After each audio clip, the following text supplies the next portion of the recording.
नमस्कार छात्रों, मैं मधु मिश्रा आज आपको हिंदी विषय में उपसर्ग व्याकरण सिखाने वाली हूँ। आज मैं आप लोगों के लिए बहुत ही महत्वपूर्ण टॉपिक लेकर आई हूँ। मेरे टॉपिक का नाम है उपसर्ग। उपसर्ग आपने क्लास में बहुत बार पढ़ा होगा और ये अक्सर हमारे एग्ज़ाम में आता भी है। वैसे तो उपसर्ग देखने पर हमें लगता है कि यह बहुत ही आसान है, पर इसको समझने के पहले हम कुछ प्रश्नों को देखेंगे। तो हमारे प्रश्न इस प्रकार हैं और इन प्रश्नों के माध्यम से ही मैं आप लोगों को उपसर्ग सिखाऊंगी कि उपसर्ग को कैसे लिखा जाता है या उसे कैसे समझा जाता है। तो यहाँ पर देखेंगे कि यहाँ पर प्रश्न पूछा गया है कि इनमें से कौन सा शब्द उपसर्ग विधि से नहीं बना है। मैं अपना प्रश्न रिपीट करती हूँ कि इनमें से कौन सा शब्द उपसर्ग विधि से नहीं बना है। प्रश्न को आप ध्यान से सुनिएगा। यहाँ कुछ ऑप्शंस दिए हुए हैं। पहला है दुकाल, दूसरा है कपूत, तीसरा है दुकान और चौथा है इनमें से कोई नहीं। मार्केट में उपसर्ग विधि के लिए बहुत सारी किताबें उपलब्ध होती हैं। यदि हम उन किताबों में देखने जाए तो हमें ये तीनों जो है वो आपको उपसर्ग विधि से बने हुए शब्द ही मिलेंगे। तो यहाँ पे आपको लगता है कि आपका ऑप्शन जो है वो चौथा ई, इनमें से कोई नहीं, ये आएगा। लेकिन विद्यार्थियों, मैं आपको बता देना चाहती हूँ कि अगर आपने ई ऑप्शन लिखा है तो वो ऑप्शन आपका गलत हो जाएगा, क्योंकि यहाँ पर उपसर्ग विधि से नहीं बना हुआ शब्द जो है वो है दुकान। अब आप लोगों को लगेगा कि टीचर हमें बेवकूफ़ बना रही है, क्योंकि यहाँ पर ऊपर दुकाल दिया हुआ है और यहाँ पर दुकान दिया हुआ है। तो आपको लगेगा कि दुकाल यदि उपसर्ग विधि से बना हुआ शब्द है तो दुकान क्यों नहीं। इसको समझने के लिए हम आगे देखेंगे। अब यहाँ पे इसी प्रकार से दूसरा प्रश्न है जिसमें ऑप्शंस दिए हुए हैं कुमाता, कुलीन, कुपुत्र और चौथा ऑप्शन है इनमें से कोई नहीं। यहाँ पर भी सेम सवाल है कि इनमें से कौन सा शब्द उस उपसर्ग विधि से नहीं बना है। तो अब यहाँ पर पहले ऑप्शन में भी कु दिया है, दूसरे ऑप्शन में भी कु है और तीसरे में भी कु उपसर्ग दिया हुआ है। तो यहाँ पे भी आप लोगों को ऐसा लग रहा होगा कि इसका सही उत्तर जो है वो ई होना चाहिए, इनमें से कोई नहीं। लेकिन मैं विद्यार्थियों में आप लोगों को बता देना चाहती हूँ कि यदि आप यहाँ पे इन चारों में से ई ऑप्शन को सिलेक्ट करते हैं तो भी आपका जवाब जो है वो गलत हो जाता है, क्योंकि यहाँ पर उपसर्ग विधि से नहीं बना हुआ शब्द जो है वो आएगा आपका अकुलीन। उपसर्ग का प्रश्न जो है वो आपके परीक्षा में 1 मार्क्स के लिए ही आता है, इसलिए विद्यार्थी सोचते हैं कि इस पर ध्यान न दिया जाए। कई बार वो ध्यान नहीं देते हैं उस उपसर्ग पे और लिख देते हैं कि मार्क्स मिला तो मिला, नहीं मिला तो नहीं मिला। लेकिन विद्यार्थियों, मैं आपको बता देना चाहती हूँ कि इन फ्यूचर अगर आप लोग यूपीएससी या एमपीएससी का एग्ज़ाम देना चाहते हैं तो उन परीक्षाओं में उपसर्ग जो है वो बहुत ही बड़ी मात्राओं में इसके प्रश्न पूछे जाते हैं। कई बार 10 मार्क्स के लिए आते हैं, कई बार 15 मार्क्स के लिए आते हैं। इसलिए ये उपसर्ग मैं इस विधि से आपको बताऊंगी कि वो सिर्फ आपके स्कूल लेवल पर ही नहीं, बल्कि यदि आप आगे भी कुछ करना चाहो तो आपको वो उसमें सहायता करे। हमने प्रश्न तो देख लिए और प्रश्न के उत्तर भी मैंने बता दिया, पर आप लोगों को दिमाग में ये बात चल रही होगी कि टीचर ने आखिर ये दोनों सवालों के जवाब ये क्यों दिए। तो उन सवालों के जवाब को आप लोगों के सामने मैं समझाने के लिए सबसे पहले हम उपसर्ग की परिभाषा पढ़ेंगे। तो उपसर्ग की परिभाषा है, उपसर्ग वह शब्दांश होता है जो किसी सार्थक शब्द के पहले जुड़कर उसके मूल शब्द में परिवर्तन कर नए शब्द का निर्माण करता है, अथवा उपसर्ग को हम नए शब्द के निर्माण के रूप में भी पढ़ते हैं। अब हम जानेंगे शब्दांश क्या होता है। शब्दांश हम उसे कहते हैं जो स्वतंत्र रूप से कहीं प्रयोग नहीं होता, लेकिन किसी के साथ जुड़ता है और वो अपना एक अर्थ भी रखता है। उपसर्ग के बारे में कुछ विशेषता। तो विद्यार्थियों, यहाँ पे हमने उपसर्ग की परिभाषा पढ़ ली। अब हम उस उपसर्ग के बारे में कुछ और विशेष बातों को जानेंगे जो आगे चलकर आपको उपसर्ग समझने में सहायता देगा। तो हम देखेंगे कि उपसर्ग जो है वो 3 भाषाओं में प्रयोग किया जाता है। पहला है संस्कृत, दूसरा है हिंदी और तीसरा है उर्दू। संस्कृत में प्रायः 22 उपसर्ग होते हैं, हिंदी में 13 तथा उर्दू में 19। और दूसरी विशेषता इसकी होती है कि उपसर्ग विधि से बने नए शब्द का अर्थ उपसर्ग के भावार्थ तथा मूल शब्द के अर्थ के आसपास होता है। उपसर्ग को और भी अच्छी तरह से समझने के लिए यहाँ पर मैं आपको एक चार्ट बताती हूँ। इस चार्ट के माध्यम से आपको मैं समझाना चाहती हूँ कि ये चार्ट जो है वो उपसर्ग के प्रयोग से 3 प्रकार के शब्द इससे प्रकट होते हैं। पहला जो है वो विलोम शब्द होता है, दूसरा है पर्यायवाची शब्द और तीसरा होता है नई विशेषता वाले शब्द। अर्थात जब हम उपसर्ग का प्रयोग मूल शब्द में उपसर्ग का प्रयोग करके नए शब्द को बनाते हैं तो उस शब्द का अर्थ जो है वो मूल शब्द का विलोम भी हो सकता है, विलोम अर्थात विरुद्धार्थी शब्द। दूसरा होता है पर्यायवाची शब्द मतलब समान शब्द, तथा तीसरा नई विशेषता वाले शब्द। नई विशेषता वाले शब्द मतलब ऐसा भी हो सकता है कि आपका उपसर्ग जो है और मूल शब्द जो है दोनों का अर्थ जो है वो समान ना आए। तो विद्यार्थियों यहाँ पर मैं आपको लिखकर समझाना चाहती हूँ।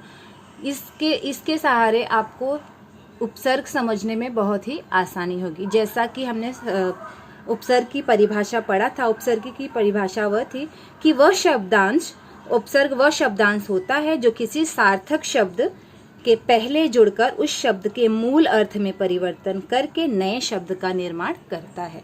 तो अब यहाँ पे मूल शब्द जो है आपका आएगा सत्य। सत्य में हमने शब्दांश जोड़ा अ, आपका नया शब्द मिल गया असत्य। अब इसको हम एक ट्रिक के माध्यम से समझते हैं।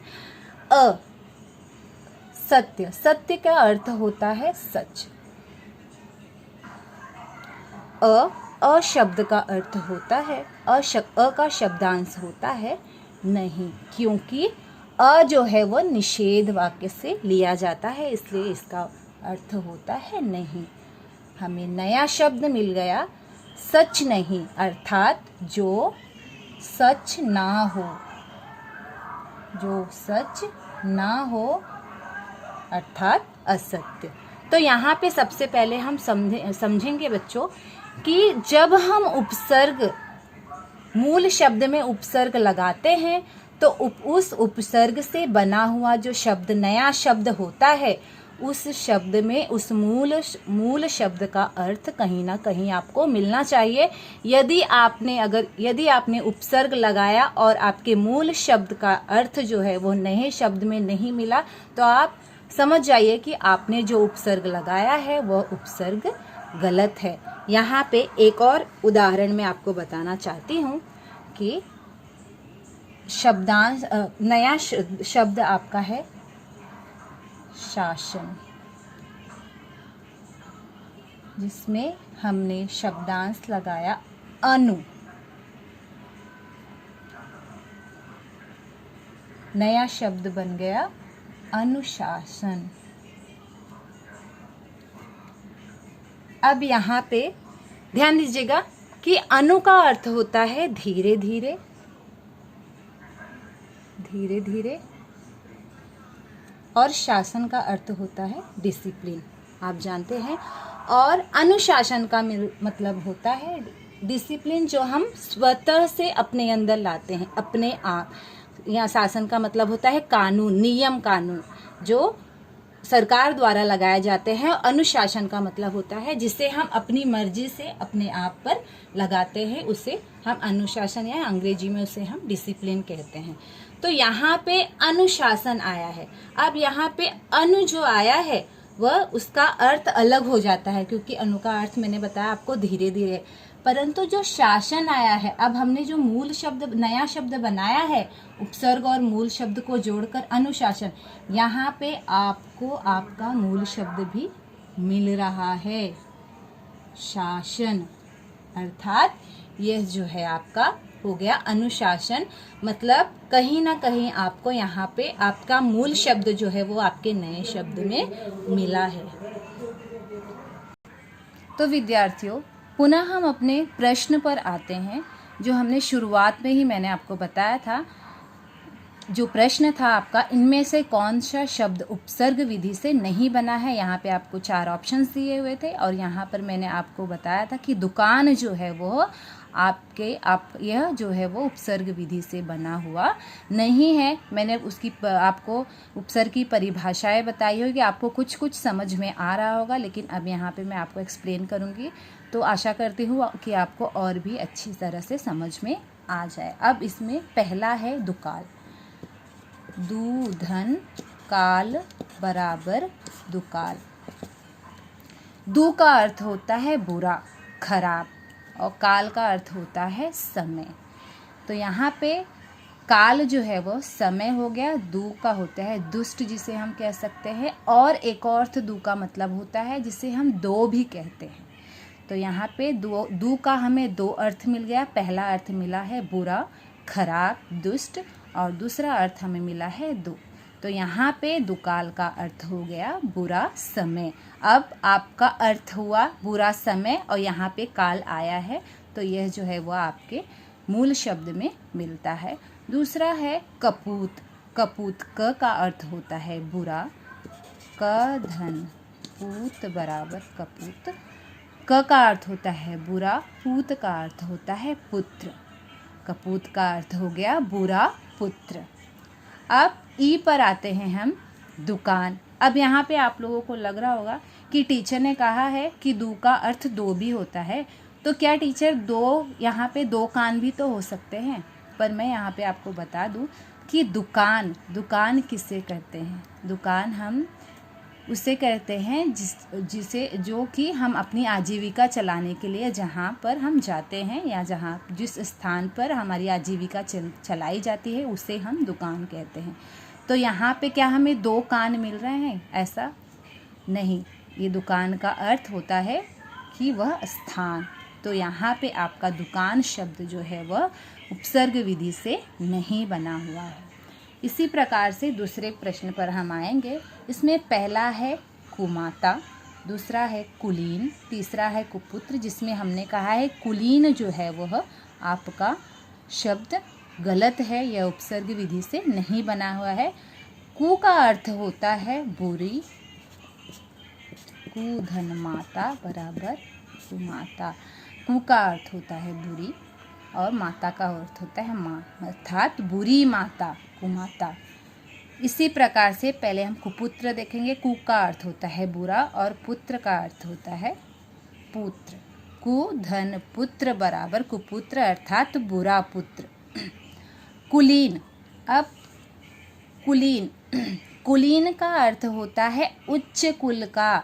तो यहाँ पे आप सोच रहे होंगे कि लीन का मतलब तो हो गया मगन, जब हम मगन होते हैं, और कु का अर्थ होता है बुरा।